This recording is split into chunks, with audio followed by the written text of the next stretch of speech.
Greetings to all lovers of mystique and secrets. Traces of incredible inventions from the past are hidden everywhere, but some still emerge in our days. After all, when we look at unusual things, we see only the end result. How could people in ancient times achieve such precision and grace? And how many lost technologies does our past hold? And where did these technologies disappear to? Let's figure it out. Scientific and technological progress has always been the main aspiration of any nation at any time because it directly influenced the duration and quality of their lives, as well as the conditions in which life would unfold. Of course, the level of progress varies even in our time. Somewhere, skyscrapers of 100 floors are already being built, while somewhere else, literally in another part of the continent, people have not even learned to extract iron and still hunt with spears. Not to mention the fact that such differences are sometimes encountered in different regions of the same country. Today, I want to delve into the question that many simply cannot give a precise answer to. To begin with, we will examine the results of the labors of the past that have left traces even in our days. We will explore questions that cannot be explained by the logic of our modern understanding. How and with what was all this created? But at the end of the video, I will show you traces of massive machinery. Literally, traces that have reached us directly from the past. And you will be able to answer the question yourself: what could have left this trace, and where did this technology go? The traces of these technologies appear before us almost every day. Here is just a small part of those things that were made long ago, but even today, we are unable to replicate them. The Tsar Bath. It is entirely made of granite, weighing 48 tons. The Sansevero Chapel. A statue made from a single piece of marble. Marble tombstone at the Monumental Cemetery Museum Stalino. Certainly, seeing such amazing art and comparing it with our modern one, many things become clear at once. About the level of art, the level of technology, the resourcefulness of present-day people compared to the past.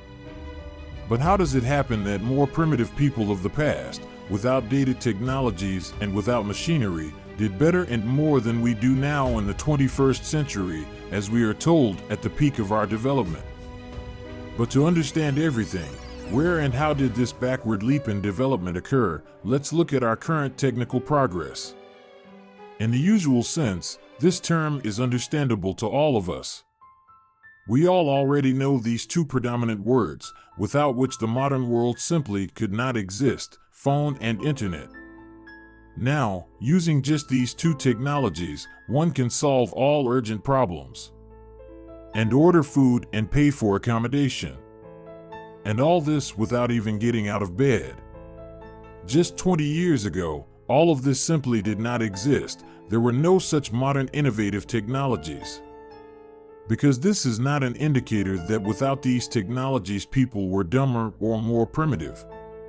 As for me, even the opposite, in some sense, during this time we managed to lose a lot. And as for longer periods of time, not only relative to everyday life, but also to the industrial process. What technologies did people possess a couple of centuries ago? Maybe they knew things that we don't know? If there was such a leap in 20 years, then before, probably, there were discoveries and inventions everywhere. But no, we are told that they always managed with wood and coal. There were no inventions. And why would they be needed at all? After all production, factories, heating, everything was only with coal. You might say, what about natural gas? It has always been there. But natural gas, by the way, was only discovered by the mid-19th century, and according to some sources, even in the early 20th century. To use gas in any sphere of activity, it is necessary to collect it, create pressure, and transmit it to the burning point. Even today, it's not that simple. Gas was discovered more than 100 years ago, where initially it was not the familiar gas to all of us. In the mid-19th century in Moscow, in unusual carts with bizarre iron cylinders installed on them, illuminating gas was distributed, which initially was used only for lighting shop windows. Only later did the familiar gas and heating appear. And before that, as we are told, everything was on coal. It's mind-boggling. How did people live before? Where did they find so much coal? But wait, there's charcoal, and there have always been plenty of trees. But can you imagine smelting metal with wood? And heating entire cities and towns? And steamboats with locomotives that began to appear more and more frequently in the early 19th century? They also ran entirely on coal. Where to get so many trees or coal? The daily coal consumption to support all this far exceeded what we have today. Because until the 17th century, as we are told, they managed only with wood charcoal. After that, industrial wood reserves sharply decreased. As a result, intensive coal mining began. By the way, there is a very interesting history. It starts with the first coal mining in Britain. As one of the English newspapers wrote 100 years ago, it was in the early 14th century. London brewers, blacksmiths, and locksmiths, seeing the increasingly high cost of wood, tried burning coal instead, which turned out to be very convenient and much more profitable than wood. But superstitious townspeople considered burning coal an unholy act. A special petition was submitted to the king, and the use of coal was prohibited by law. However, due to the high cost of wood, many continued to secretly violate the law. Subsequently, public executions of violators were even conducted on this occasion. Ladies, in particular, strongly opposed coal. Many London ladies refused to enter houses heated with coal, and they would not touch dishes if they were cooked on coal, considering such dishes unholy. Yes, how times have changed. From now on, coal is the strength and wealth of England. In Russia, industrial use of coal instead of wood only began in the early 18th century. Yes, exactly during the reign of Peter I. How interesting it turns out. Between the discovery of gas and coal, not even 2 centuries have passed, and before that, for centuries, everyone used wood. Do you know how coal was mined in ancient times? Of course, just as we are taught in school. The most straightforward and oldest method of searching for coal, used many years ago, is searching by outcrops. That is, they found some piece of coal and started looking to see where it could have come from. Did it fall from the top or was it brought by water flow? And they began to look for sources. After finding individual coal outcrops, they dug the soil and reached the coal seam itself. Sometimes coal was found entirely by accident when they started digging wells or pits.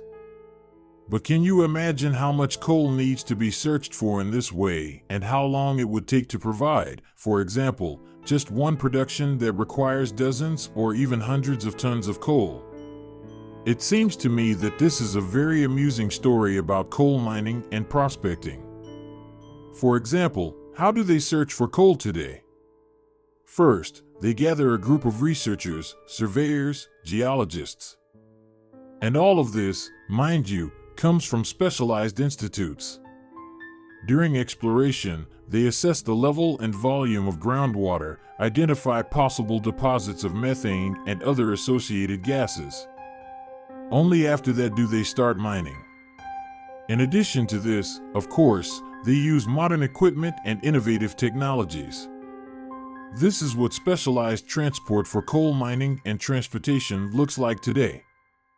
Modern coal mining without these machines is simply impossible. And how did they do all this before? Somehow they managed, and without much trouble. They even managed to transport all this. But you know what's most interesting? The main array of coal mines actively mined today was bequeathed to us from the past.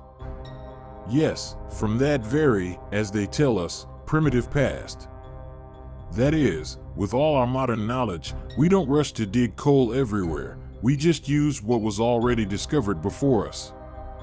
We use ready-made mines and mines that our ancestors made a long time ago. But still, how were these mines actually found? How did they extract so much coal to supply an entire country? After all, they needed to smelt metal. And the red bricks that are ubiquitous? Many cities are built from them. This is not just a brick, like today's, which cracks immediately due to temperature fluctuations. The bricks of the past are more unique and durable than modern ones. What was built from the old brick still stands, while modern masonry is constantly replaced. To create such a durable and long-lasting brick, a huge kiln is needed, where a variable temperature must be maintained, and that too around the clock. And how much coal is needed for that? You can't dig up and transport that much with a pickaxe and a cart. And to deliver it to the nearest city costs something, and it needs to be distributed across regions. By the railway, you say? Yes, it didn't exist back then. They only began to appear in the mid-19th century. By water? But there were no modern dry cargo ships either. But the result is visible all over the world. We see the final process of coal mining and usage, but the actual process and principle are somehow unknown to us. After all, everything related to the past is much larger and more massive than what we can observe now. But if there was mass coal mining and resource extraction, there should be traces of mining, there should be quarries. And with such volumes, these quarries should be of incredible size, but we don't see them. Or maybe we just don't notice them. Maybe what is presented to us as rocks, canyons, and gorges is nothing else but quarries. Let's hypothetically consider that these are ancient abandoned quarries that have exhausted their natural resources. Crimea, white rock. After all, this mountain could only be formed as a result of cutting off a hill, and at the foot, you can see the characteristic mound of limestone crumbs. Crimea Mountains, Bakhchazari Canyon. An abandoned limestone quarry. Do you see this passage from which a mass of limestone was extracted? At first glance, it's just a valley where oak forests have already grown. But how could a whole valley form out of nowhere and between the mountains? Clearly, not by natural means. Interestingly, these strange quarries are found all over the world, even in places where the foot of modern man has not stepped. And in America, there are plenty of such quarries.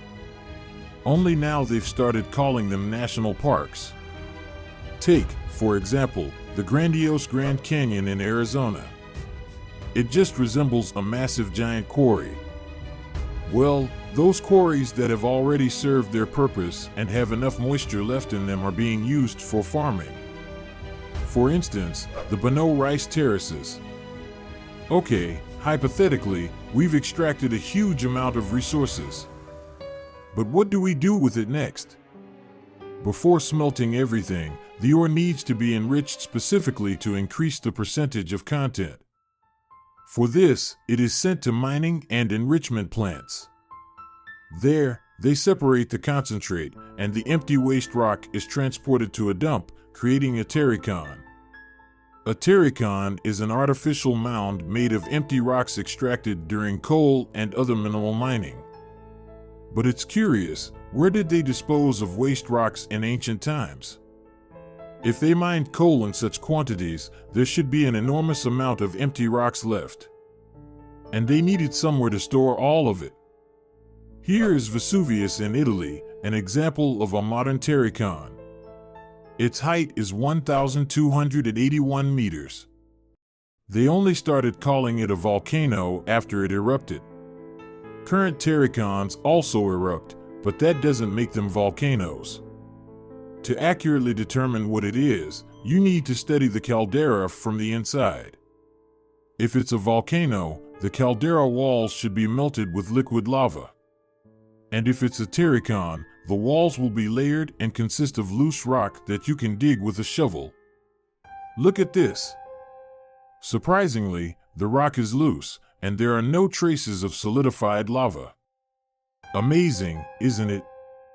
And there are many such amazing finds. You just need to look at everything from a slightly different angle. Seeing these huge quarries, which are literally everywhere, it immediately becomes interesting. What resources could they extract in the distant past, and why on such a massive scale?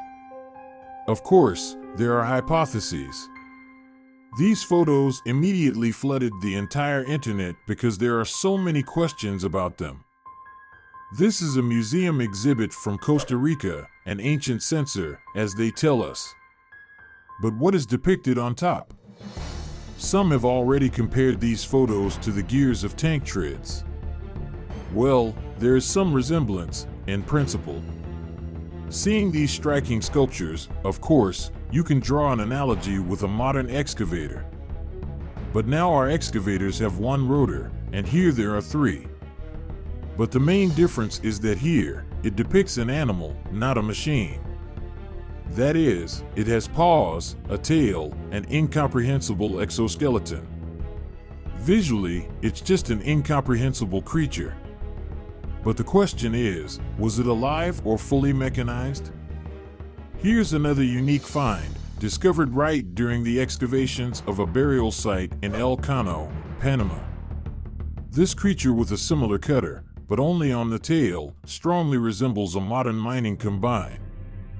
After all this, the application of high technology in the past no longer seems like fantasy to us. What is worth only the ancient dam, which in strength surpasses modern ones? But the most interesting thing is that traces of these machines have even been preserved. But they couldn't have disappeared without a trace.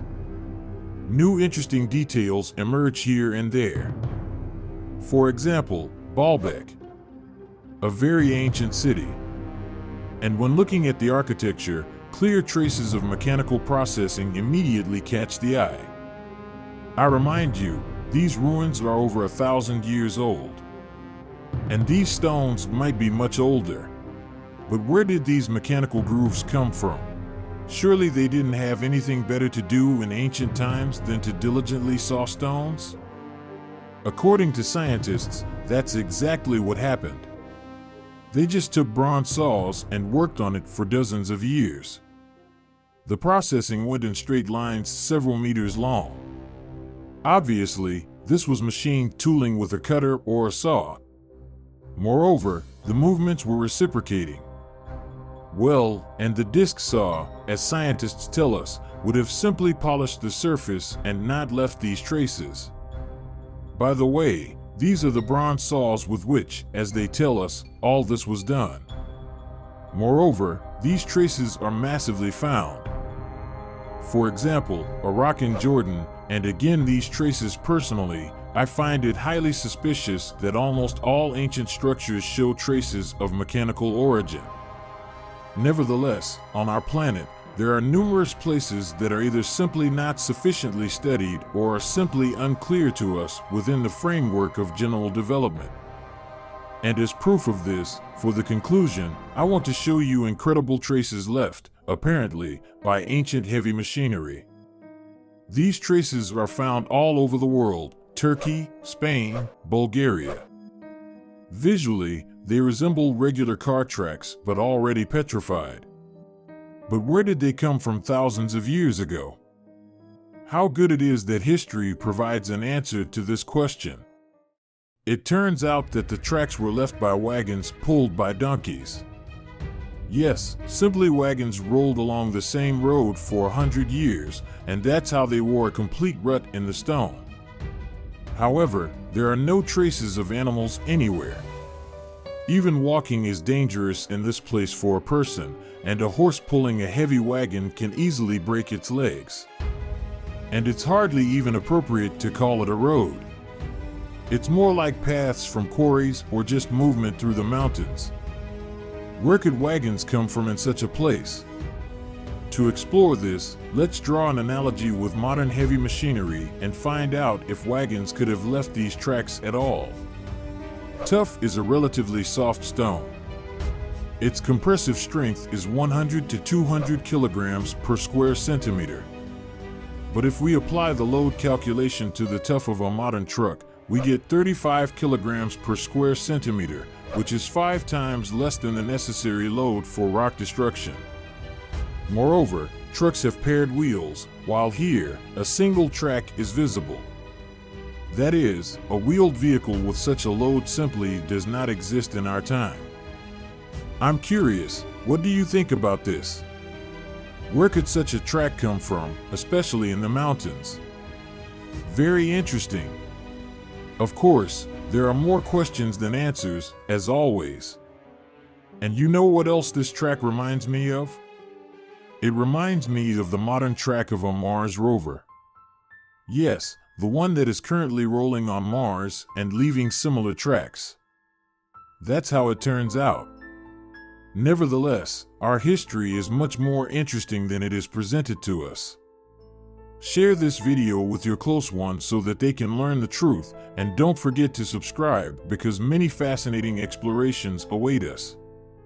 Thank you for your attention, and see you in the new videos.